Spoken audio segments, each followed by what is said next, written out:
Vote আর মাত্র 10 দিন বাকি এবং তার আগেই প্রায় 91 লক্ষ মানুষকে ভোটার তালিকা থেকে বাদ দিয়ে দেওয়া হয়েছে এবং ট্রাইব্যুনালেও যারা আবেদন করেছে সেক্ষেত্রে তাদেরও কোনো নিষ্পত্তি হয়নি, অর্থাৎ তারাও এবার ভোট দিতে পারছে না, এমনটাই সূত্র মারফত খবর। কি বলবেন? দেখুন, আমরা তো শুরু থেকেই বলছিলাম যে যখন এসআইআর প্রক্রিয়াটা শুরু হয়েছিল সেই সময় যখন ইলেকশন কমিশন মানে এটা দাবি করছিল যে ভারতের প্রত্যেক নাগরিকের কাছে মানে সে প্রমাণ চাইছে, মানে এরকম হয় না যে আমরা বলি যে এই মানুষটা চুরি করেছে, তাহলে তুমি যে চুরি করেছো তুমি প্রমাণ দেখাও যে তুমি চুরি করেছো কিনা, অর্থাৎ নাগরিকদের কাছেই প্রমাণ চাওয়া হচ্ছে যে সে নাগরিক কিনা। সারা জীবন ধরে সে নাগরিকত্ব প্রমাণ করারই চেষ্টা করে চলেছে। যখন 2 বছর আগে আধার সবকিছুর সাথে লিংক করা হলো, বলা হলো যে আধারটাই একমাত্র আমার মানে আইডেন্টিটি প্রুফ আকারে রাখা হবে, তখন সাধারণ মানুষকে লাইনে দাঁড়িয়ে, রোদের মধ্যে লাইনে দাঁড়িয়ে এই জিনিসটা করতে হয়েছে। সব ব্যাংক অ্যাকাউন্টের সাথে সবকিছুর সাথে আধার লিংক করা হলো।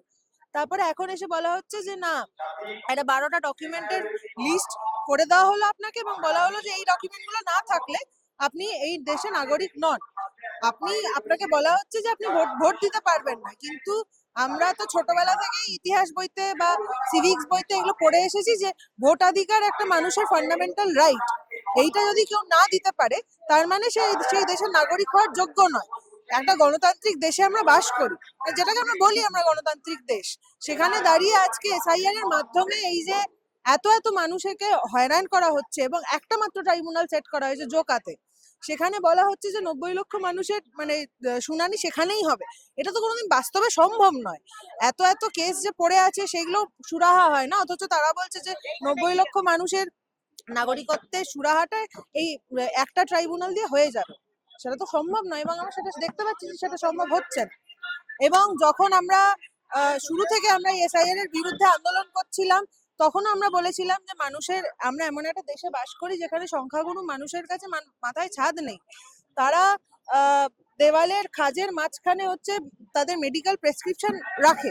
এরকম একটা দেশে আমরা তাদের কাছে হচ্ছে মানে আধার কার্ড চাইছি, তাদের কাছে ক্লাস 10-এর মাধ্যমিকের সার্টিফিকেট চাইছি, অ্যাডমিট কার্ড চাইছি, এমন একটা দেশে যেখানে তারা শিক্ষার অ্যাক্সেসটুকু পায় না। অথচ আমরা বলছি যে তোমার কাছে ক্লাস 10-এর অ্যাডমিট কার্ড না থাকলে তুমি এদেশের নাগরিক নও। এটা তো মানে স্বৈরাচার ছাড়া কিছু হতে পারে না। তো অবশ্যই আমরা এখনো রাস্তায় থাকবো এবং 90 লক্ষ মানুষের নাম যে বাদ গেল, তাদেরকে ছাড়া যে একটা জায়গায় ভোট হতে পারে না, সেইটা আমরা বারবার করে বোঝাতেই থাকবো। বিজেপি এই পুরো 91 লক্ষ মানুষকে সরাসরি দেশদ্রোহী বলে আখ্যা দিচ্ছে। দেশদ্রোহী বলে আখ্যা দিচ্ছে, এটা তো বোঝার একটা ব্যাপার আছে। আমরা যদি পরিসংখ্যানটা দেখি, গোটা 91 লক্ষের মধ্যে কিছু মৃত ভোটারও রয়েছে।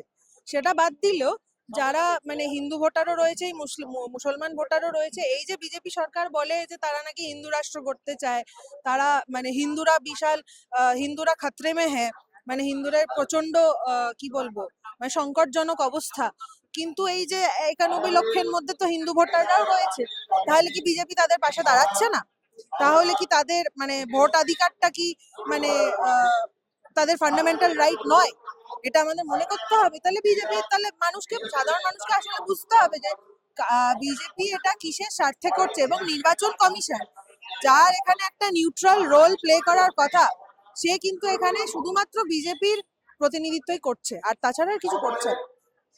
তো এটাই আমার বলার যে মানে বিজেপি সরকার এটা অত্যন্ত এরা স্বৈরাচারী স্ট্যান্ড নিয়েছে এবং সেটা 2014 থেকেই সে নিয়ে আসছে।